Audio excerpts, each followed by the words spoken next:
Okay, we're live, and we're going to go live with Susanna, if we can find her.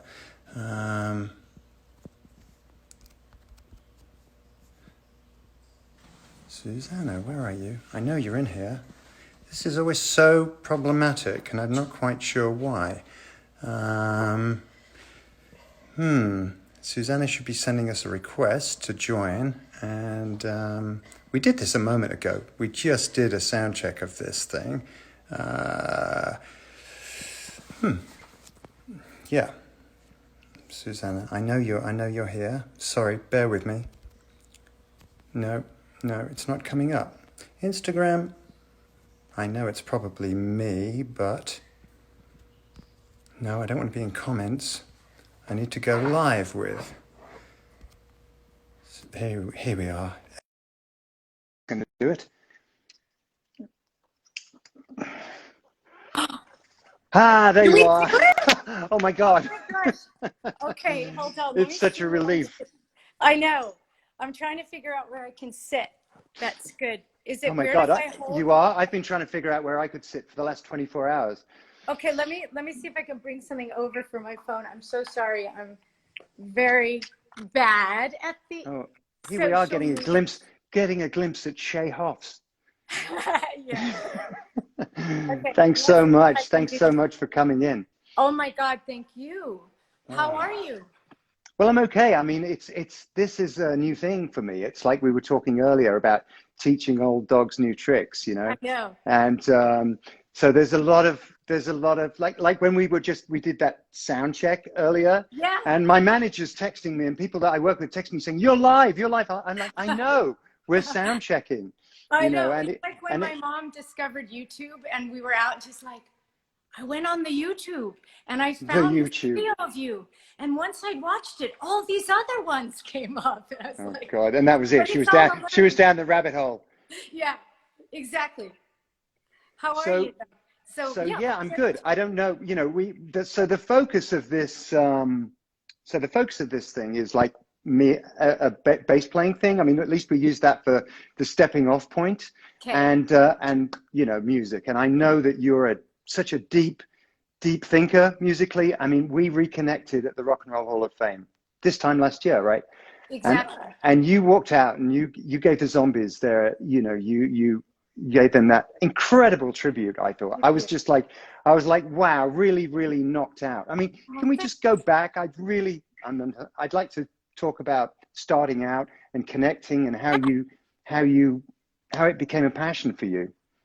Yeah, well, I think honestly, again, back to my mom, from her memory, it was like from the cradle, literally.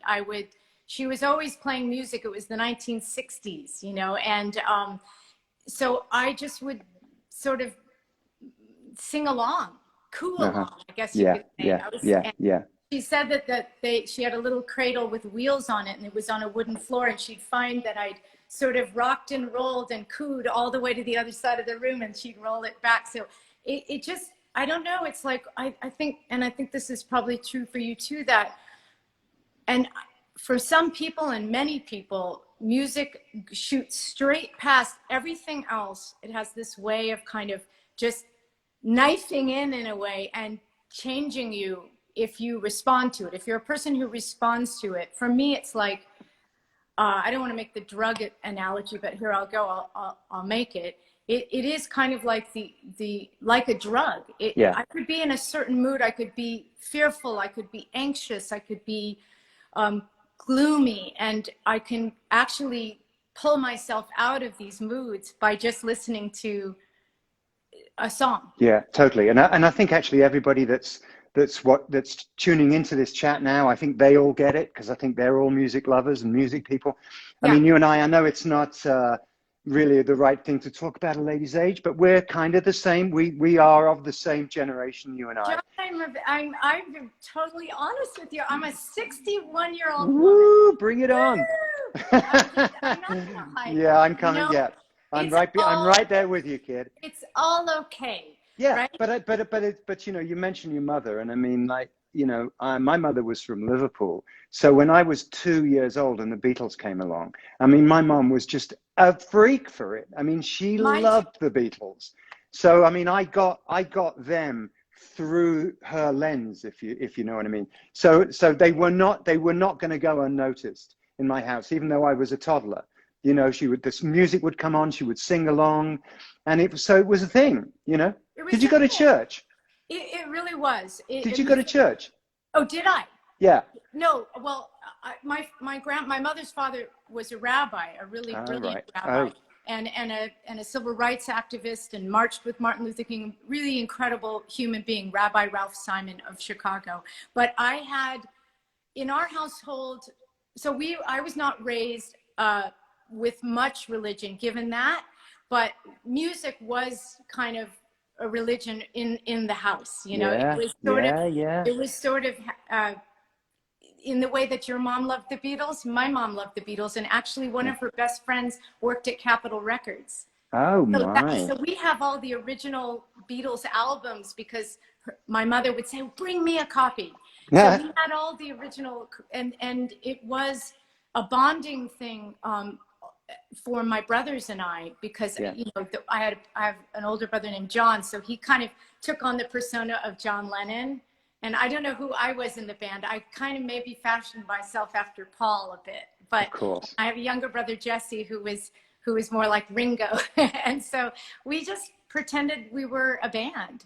And when did you think when did you think about picking up an instrument, and what was that instrument? Well, because I was singing and cooing from birth, essentially, it became evident that I should perhaps have something to accompany me. So luckily, my mother's younger brother was also a music fanatic and ended up being a guitar builder, ended up playing with Linda Ronstadt. He put the first guitar into my arms. So I have pictures of myself, like 1967, I was just 8, playing guitar. Like I was playing guitar mostly to accompany myself, as I said, so I had something to sing to, so it wasn't a cappella. And is there such a thing as a home movie from that period? Because I would pay good money to see that.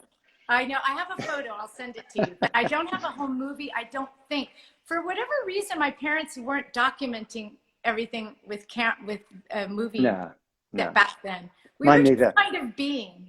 Yeah. Me too. I mean, they weren't really. Mine were not tech savvy at all, you know. Mine still aren't. Yeah, it's quite a thing though, isn't it? I mean, I think like for my parents, just learning how to use a box Brownie camera, that was a big technological leap, you know, or like a doorbell. Yeah. So we don't, but if I ever come across a home movie, that would be interesting. It's funny to look back at our age and see the artifacts and the evidence of our youth. It's all very black and white still. Yeah, I find as well that, you know, I can be quite judgmental of the person that I am sitting here, but when I look back at myself, I have nothing but love and compassion, you know. I know. And support, you know. I know. It's interesting, but yeah, music seems to be the through line. Definitely for both of us. So okay. So what about just you know, seeing as I'm a bass player, and this is you know, did you ever feel you know? Do you remember thinking that's a good bass line, or do you remember being aware of the bass guitar and the role that it played in in the music that you liked? Well, first of all, being Paul McCartney, back to Paul, and playing this way, right? Yes, left-handed. Yeah. So, I mean, those, to me, the Paul bass lines were probably the first bass lines that stood out to me, and they're so melodic, you know, and they do so much in the song, don't you think? Absolutely. He always made really interesting choices. He always made choices that enhanced the harmonic climate, if you like, of what was going on. And and we're really melodic. Yeah. Not just rhythmic. No, it was like he was playing counterpoint to himself a lot of the time, you know, just to bring in, very rich palette of sound. A lot of those like cool, now I'm spacing on which song, but you know, like he'd go up high and do like a little rhythm thing. Yeah. And at first it was just that that Hofner bass, which, you know, when I actually came to hold a Hofner bass like that, you know, It's like as a grown up, little it was violin. so tiny. It's so cute and Yeah, cuddly. yeah, and light, you know, super lightweight. You know, I Yeah. mean, I like guitar play. I kind of liked.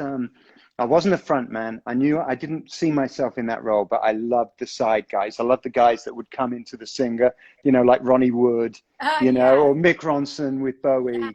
You know, I really liked those guys. It felt like they didn't have.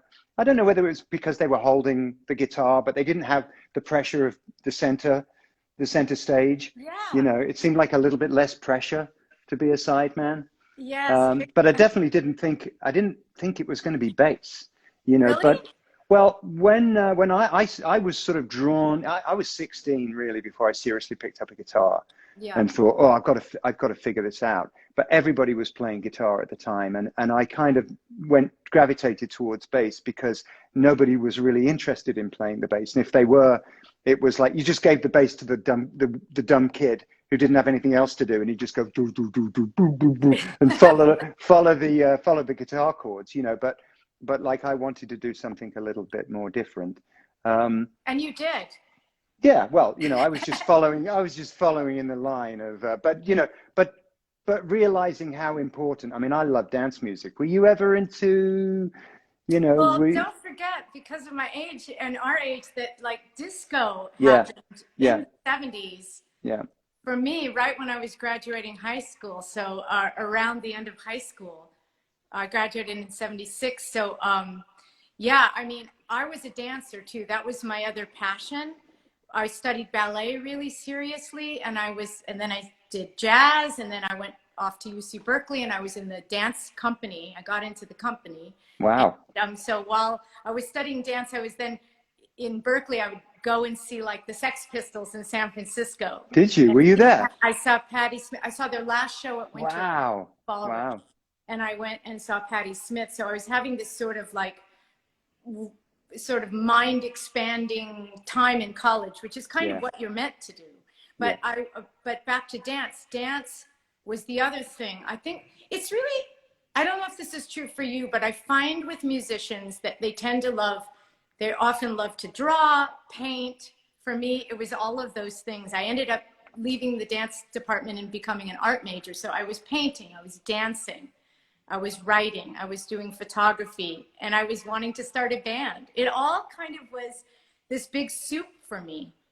But Photography, it's funny you mentioned photography, because on the shelf up here, I remember you turned me on to Diane Arbus. I did. Years ago.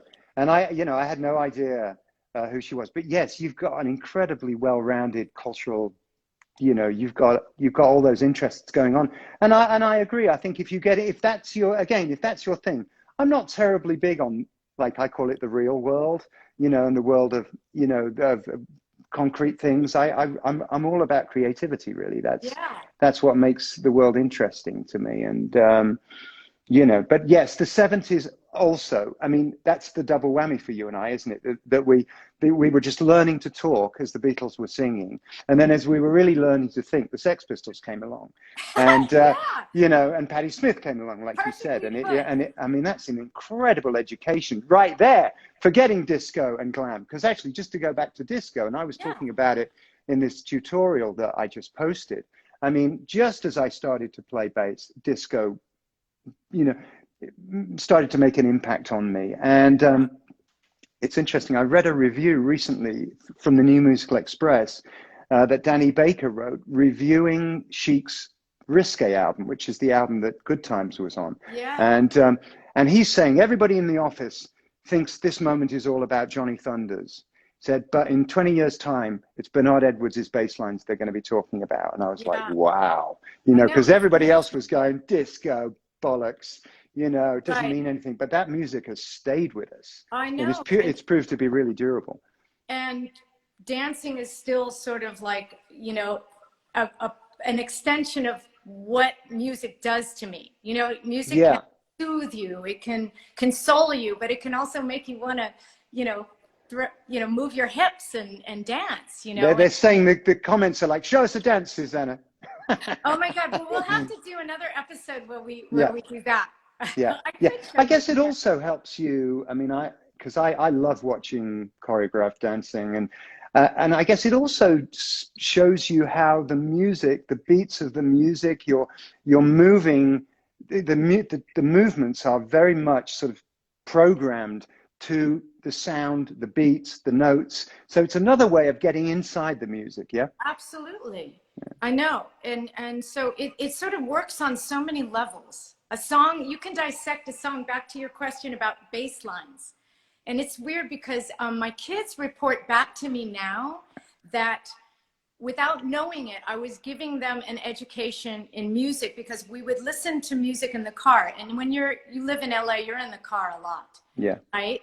So the music that I would curate for them, and they sort of had no choice. After a while, it was like, and one of them would say, I'm the DJ on the way to school, you know, it gets to be my playlist. But I would just, you know, sort of impose my favorite things on them as an education. And I would always say, like, if I was playing like Led Zeppelin, Ramble On or something, I was like, check out the bass line. Check out that bass line, is so incredible. And so they would tune their ears to it. Or if it was, you know, a Sonny and Cher song or something, I'd say, like, that's an oboe playing on a pop record, you know? And so I didn't realize I was doing it, but it's that thing where you could listen to a song 10 times and find some new thing, if you really listen, of what was going on with an arrangement, and it will blow your mind. Yeah. And a lot of people are really digging what we're, you know, this conversation that we're having here. Digging. Sorry about that. But no, it's so you know, songwriting. So when did that start happening for you? Well, I started writing, bizarrely, these sort of like Kingston Trio kind of folk songs back in the day, when I was like, there's the picture of me when I was 8 with the guitar. So it was 1967. And I would write things like the Rock Island Line, even though that was already a famous old folk song. So I kind of wrote folk songs early on. And so, because my uncle who taught me guitar, my mother's younger brother, was very good at folk, from that kind of 60s folk, like the Kingston Trio and Trini Lopez, I think, was another one who did Lemon Tree, all those kind of old folk songs. But yeah, and then in college, obviously, I met David. Well, I grew up with this guy, David Robeck, who started the band Mazzy Star. I don't know if you know Mazzy Star. Anyway, he was a childhood friend. I won't get into too much detail about that, but we started writing together. And then when I graduated and came home in the summer of 1980, I advertised myself in what was the Craigslist of its time, The Recycler, and I met the Peterson sisters, who are still my bandmates all these many years, and we began writing in earnest at that point, as the band came together at the end of 1980. Do you remember well, of course, the first show that you played together, and the opening song? Wow. We all had day jobs at that point. I worked in a ceramics factory. Actually, the uncle who taught me guitar, Carmi Simon is his name, and he gave me a job, and I sat alone in a room doing like sort of sanding ceramics things, listening to the radio. I'm digressing a little bit, but the first show was at Vicky, our guitarist, our lead guitarist, worked at a movie studio in Culver City. Our first gig was playing for the other employees at the movie studio in a big sound stage. And I don't remember what the first song was, but I remember that I spent the whole show staring down at the neck of my guitar, making sure I was being perfect. It was like I wanted an A+ on playing. The next show we did was at a punk rock. Somehow we were thrown in with a bunch of punk rock bands for some event. It might have been for No Magazine, like a fanzine or something. And it was at that show, I vividly remember that I was facing a different kind of audience. They were a punk rock audience, full stop punk rock audience. And I just thought, I don't need an A+ on my report card. I don't need to be perfect. I Yeah. need to lose myself in the music 100%. If I make a mistake, can we swear on Yes. fuck Please. it. If we make a mistake, fuck it, you know? And it was just in the moment of being on stage, that second performance was when I realized what really mattered, which was just really losing myself in the music. And that's another one of the magical things about music and also playing music, right? Yeah. You Yeah. think, Yeah. John, is that everything disappears. Exactly. It's that Everything. moment. It's that moment, you know, when the tour manager says, "Cues the lights," and the Yeah, house lights go down, yeah, and it's like, for me, that is like, oh, peace at last. right? You know, because for the next hour and a half, you know, I know what I have to do, and the people that I'm closest to, they know what they have to do, and the dialogue that is constantly running actually gets to take a pause, and it's a very powerful thing. And I Your loved it. monologue, What's that? your monologue in your Yeah, head. but I loved it when I was going to see other artists, you know, before I had my own band, and I would go to see, you know, whoever it was I was going to see. And that moment when the lights went down, it was just, oh, it was just so powerful. Yeah. Yeah, well, we were both, I think that very broadly, I think the Bangles and Duran, both you could fit into the new wave bag. You know, we were that second, I mean, I don't know about you, and certainly with your, you know, with your folk background that I'm now aware of.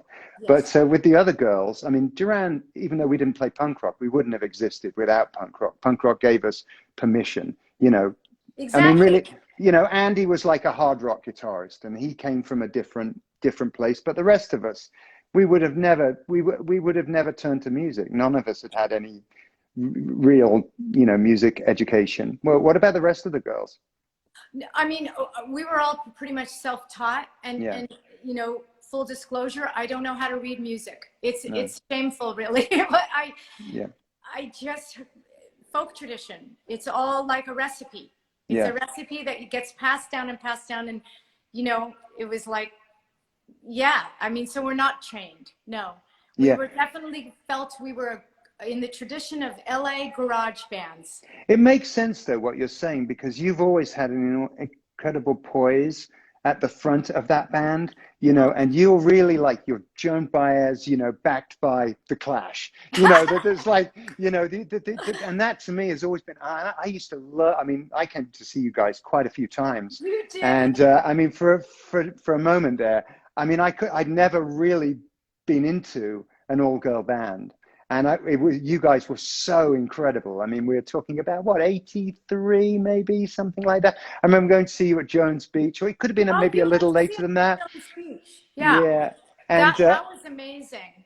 You you know, said some really nice things. It was so intimidating knowing you were there. Were any of the other guys, or was it just you? Was it you and some? I might have dragged someone along. Yeah. Yeah. I remember there's some photos of us backstage, and Amy Mann. There's some photos of us with Oh, Amy yeah. too. Yes. Yes. But Well, I don't remember. I'm sure we were opening for someone at that point. We opened almost, or maybe not. Anyway, it doesn't matter. But yeah, you were yeah. so supportive, John. Because yeah, I can tell you now, I was very intimidated that you were there. But then you were so down to earth, and just because Wow. of just because of your band being so amazing, and just you guys were like superstars, and we were still kind of journeying up through the you know the experiences of mostly Well, being an opening band. well, hold on there. Let's talk, you know, what about Prince? Can we talk a little bit about Prince Yeah, and how he came into your guys' life and how yeah, he announced himself to you and you know yeah. I mean, that was okay. So the story was that, so I often get the dates wrong. I think it was 1984.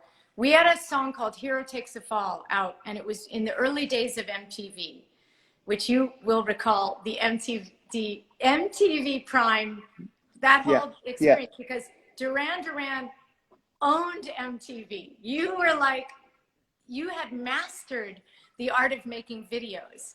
But anyway, so we were making essentially our first video with having been signed to a label, and it was this song Hero Takes a Fall that I wrote with Vicky. yeah, Apparently Prince saw the video, and that's how we discovered the Bangles. And so right at that moment in time, it was kind of a kismet thing, because somebody told me Prince had seen the video, and it was the very week that I discovered Prince on the radio. It was When Doves Cry, what had just been released. So I was rather late to the party. I had been hearing about Prince for a while, but it wasn't until I heard that song on the radio that I became really aware of him. And so it was weird, because he was becoming aware of the Bangles that same week. And then we were in the studio recording our second record for Columbia, and this is now like 85 or something, or maybe it came out in 86, so it would have been 85. We were working with, there was a team of engineers, a husband and wife, David and Peggy Leonard.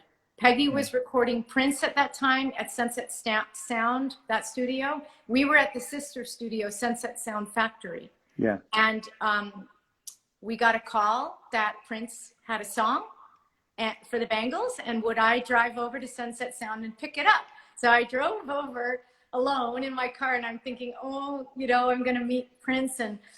But he was recording in that moment. So the little cassette, which I still have, was waiting for me. And I drove back to Sunset Sound Factory, and I handed it over, and we all hovered around the cassette player in the olden days, and it was Manic Monday.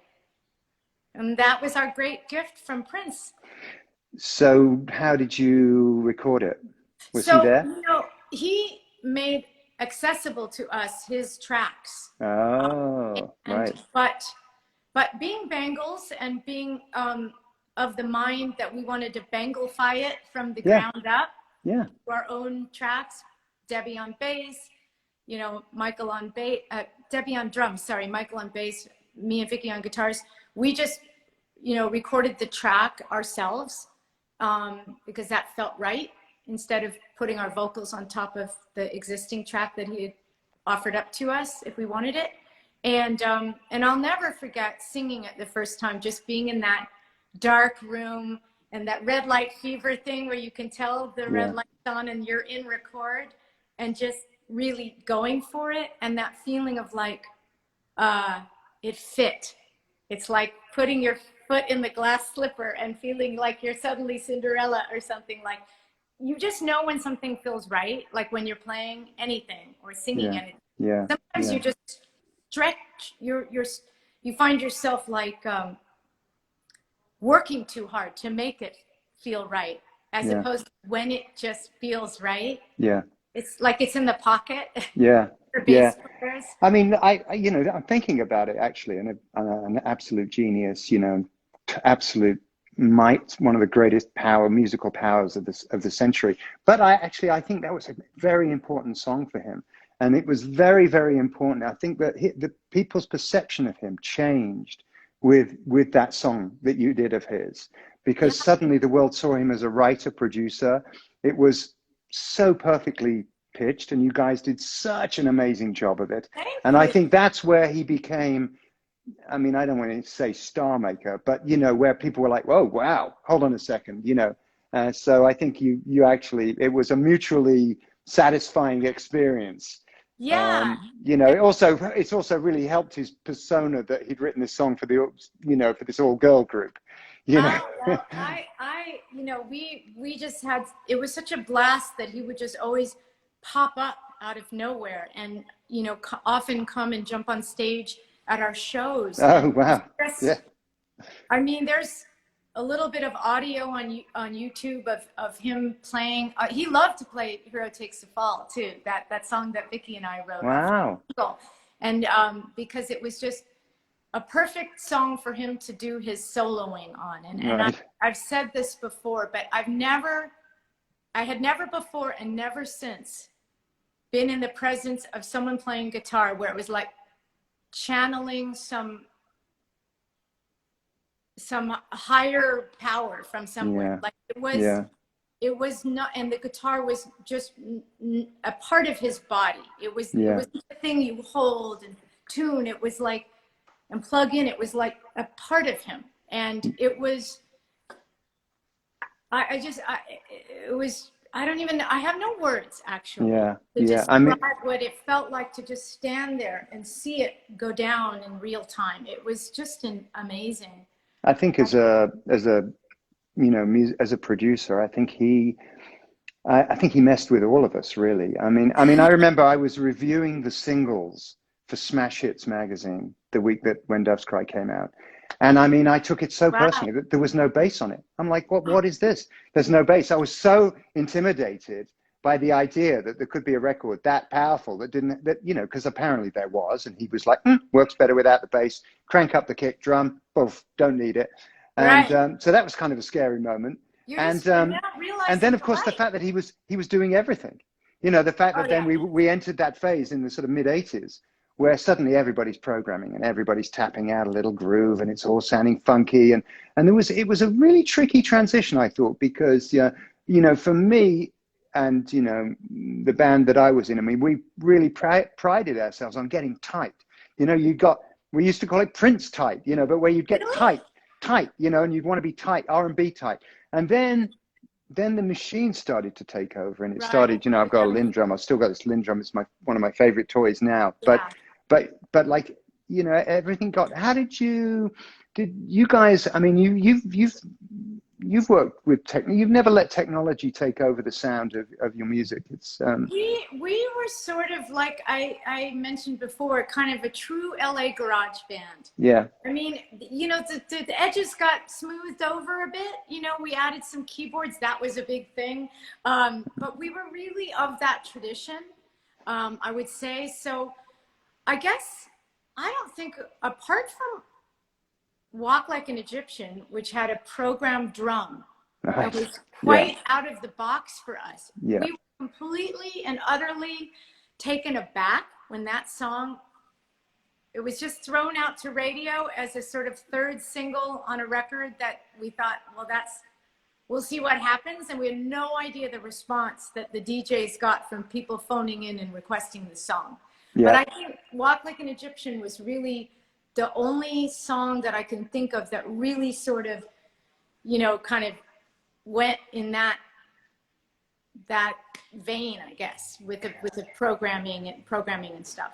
I did just want to mention, because I don't know where, many people that are watching this, but we actually we did Duran and the Bangles. We performed together, didn't we, at the did. Forum in like '85, I think it was, and you guys came on stage with us. I think we played If We Knew What Yeah. She Wants, Yeah. which I love that song so I much. do too. Did Amy Mann write that? Who wrote that song? No, Jules Shear wrote it. Right. And there was a connection between Amy and Jules. Right. But yeah, they had been friends, and yeah. So I think, oh, you know what? Jules Shear is in that picture with all of us too. Ah. In backstage Jones Beach. Okay, so listen, Susanna, I just want to, there's so many people like, please notice us. Your teenage stans adore you. I'm just wondering, I'm just kind of looking at the comments to see whether there was anything that we could pull out here. Yeah. 80s, I mean, a lot of 80s music. Fan, do it again. Go on. Ciao, John. It's really, I'm streaming all Bangles all afternoon here in Denver. Link if you're reading this.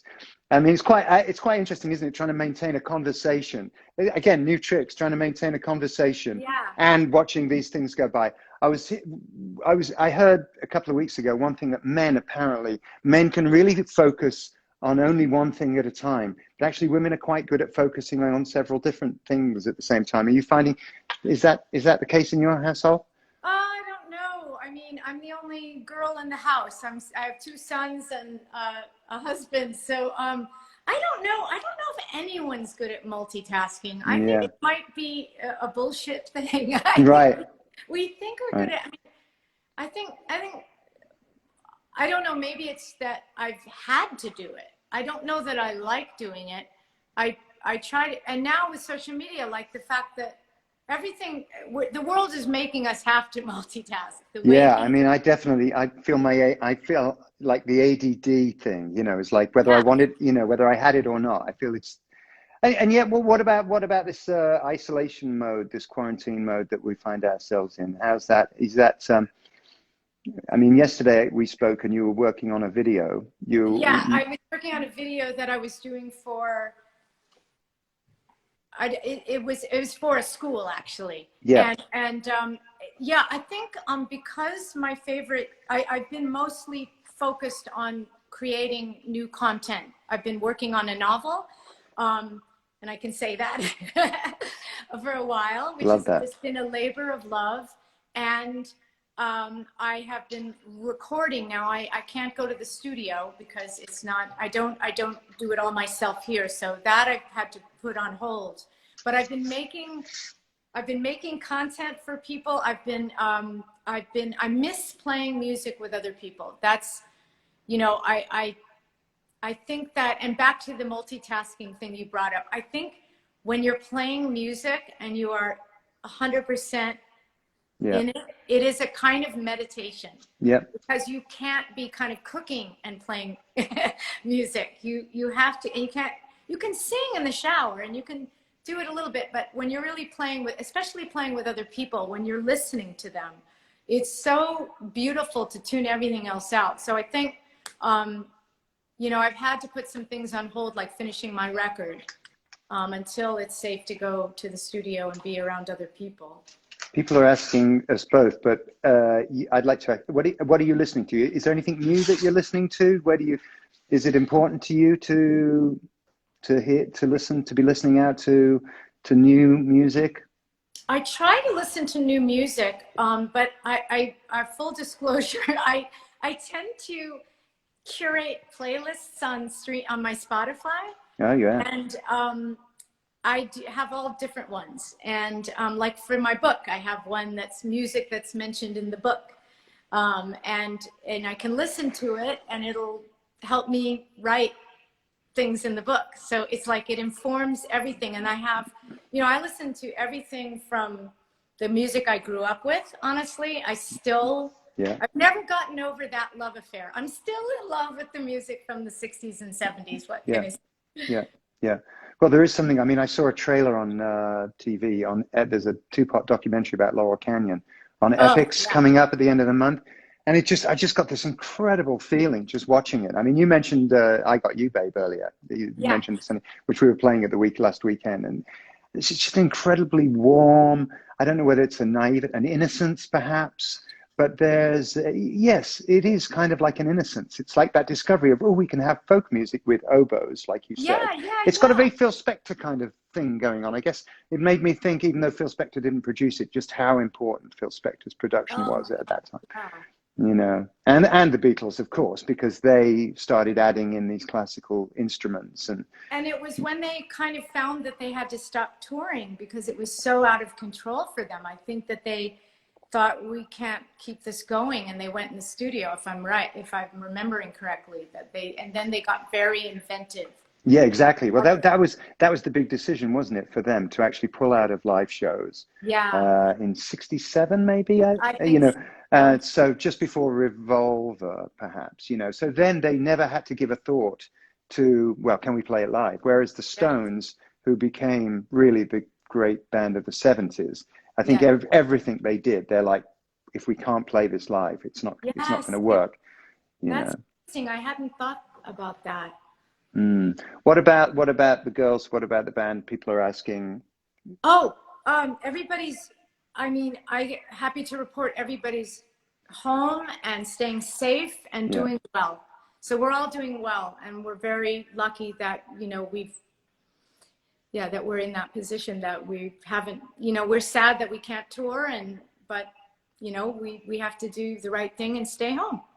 I mean, Candlestick Park somebody's telling me, he's having a teenager. What's your favorite power station? Oh my God, they just come so quickly. What's your favorite Depeche Mode song? Someone's asking me. How about you, Susanna? What's your favorite Depeche Mode song? Oh my God, well, what's yours?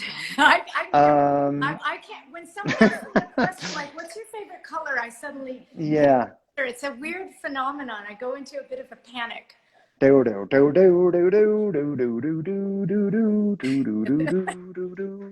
Gosh, I do remember I used to go to a record store in Soho called Rocks in Your Head. Do you remember that store? It was down in the basement on Prince Street. And whenever I go to New York, I go and check out this record store. And I remember being in there one time and thinking, "What the hell is this?" Thinking it was new music, and it was the band. But more importantly, he would have The Cure, and he'd have Depeche Mode, but he didn't have Duran Duran. And I used to say, "Yeah, man, I mean Duran Duran." I just wondered, like, where'd you draw the line? And he goes, "Depeche Mode." That's great. That's great. So I've got a note. Wendy is saying to mention thanks to the teenage fans when you thank the fans, teenage fans. We have Wow. teenage fans? Do we have Or teenage is fans? this directed at Duran Duran? And No, I think it's directed at I'm assuming it's directed at both of us. Nothing is more exciting than having teenage fans.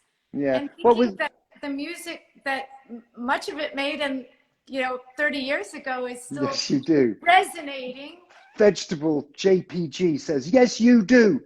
I feel like I'm the only 18-year-old on this chain. Oh, Depeche released Violator. I must say, actually, that's a great album. That is a masterpiece, Violator. I will say that. Susanna, I think the last show, I can't remember if Kaboo in San Diego was maybe the last show we played. It was the last big show. We played the same day, didn't we, at Kaboo? Yeah, we did. Do you like playing festivals? I like it. I find it challenging in terms of just the technical side of it. Yeah. Because we don't have that worked out very well. Honestly, I find one thing that's tricky about playing live and why I love playing in the living room with people, unplugged, is I love listening to what other people are doing. And often when you get on the big stages, you've got monitors jammed in your ear and you have too much of yourself and you can't quite get do you find that too, John? Well, I was the last adopter of the in-ear monitors, and I was a real holdout, and I thought it was, no, you can't do that. It's not rock and roll. We've got to have the sound. We've got to have the sound. But I think, the singer was the first, Simon, it was like, wow, I don't have to fight with, everything else. I can get a perfect tone, sound, and then gradually it just took over. And but I don't like that feeling of isolation. Well, you definitely have to work at it. Definitely have to work on it. I've never nailed it. I've never really quite got it right. When I compare it to just sitting next to someone and playing with them, just acoustic, it's just the most blissful thing for me personally, because I'm not fighting that noise. It's like you're having to constantly dial things. Yeah. Well, we should do that one of these days. Let's do it. When we come out of our homes. Yeah. I really want to thank you. I also want to just thank everybody that helped make this happen. I want to thank Gila because I'm completely lost without. She's like everything. She's the technical production assistant. She's dropping me notes. She's really giving to the fund here. I want to thank Wendy and Sharon and Kathy in New York. They really help us with that. Well, we couldn't do this without them. And I really want to thank you, Susanna. It's really great to catch up with you. It's so great to catch up with you, John. Yeah. So, well, we don't like that phrase, stay safe in this house, but I guess it is an important. You have to. It is important to stay safe. And I'll see you at the other end of it. Yes. Thank you. I look forward to that. Love to everyone. Bye. Mwah.